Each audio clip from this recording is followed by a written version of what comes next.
Yesterday, Harvard University became the first major school in the U.S. to push back against the Trump administration's efforts against colleges and universities.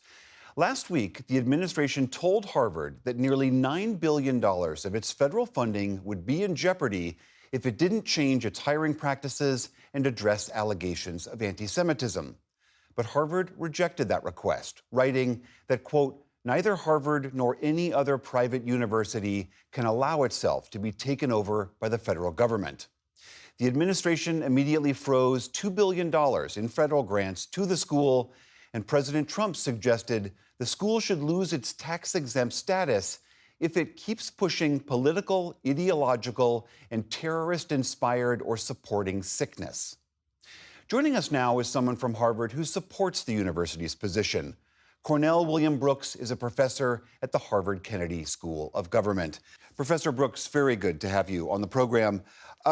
Alan Garber, who's the president of your university, separately wrote, quote, although some of the demands outlined by the government are aimed at combating anti-Semitism, the majority represented direct governmental regulation of the intellectual conditions at Harvard. Is that how you see it? I see it precisely that way. And I have to commend President Garber for taking a financially, fiscally consequential stand, a politically difficult decision, but one that was made morally simple by the fact that the Trump administration essentially demanded that Harvard essentially welcome the government into the regulation of Harvard, the management of Harvard, the hiring and firing of Harvard, the admitting of students at Harvard in a way that would be unprecedented. To be clear about this would be like alleging some violation of the law in terms of a company or a corporation, and thereafter the government demanding to run that company, run that corporation. And that is unlawful, it's unconstitutional, and it is profoundly unfair. I hear everything that you're saying, but as you mentioned, this could be a fiscally very risky proposition. I mean, some argue that it's easy to support this idea now, but what happens if there is a suddenly $9 billion hole in your budget for all of that academic and scientific research? Won't that make it very difficult to do your essential mission? Oh, most definitely.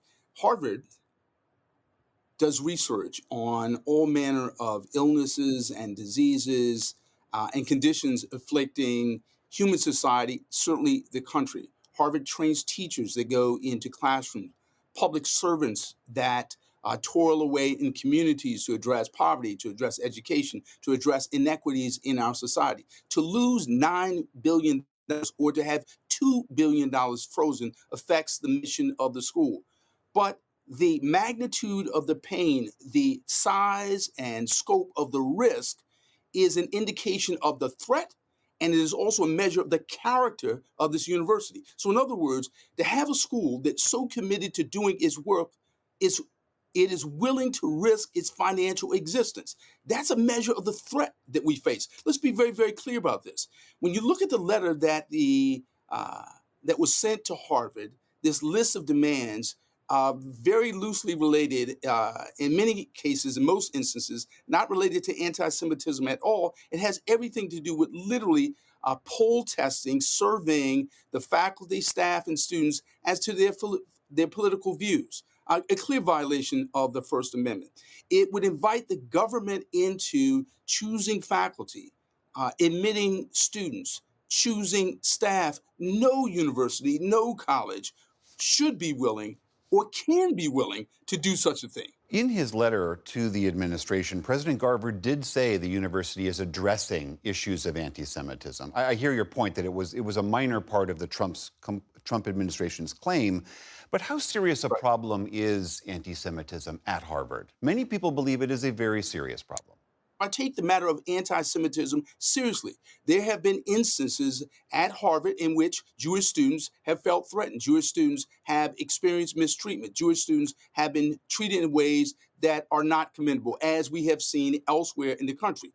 But the fact of the matter is, Alan Garber and his colleagues People in the faculty and students, I might add, have taken steps in terms of addressing policies, coming up with programs, creating a body to study, analyze, and propose responses to anti Semitism at Harvard.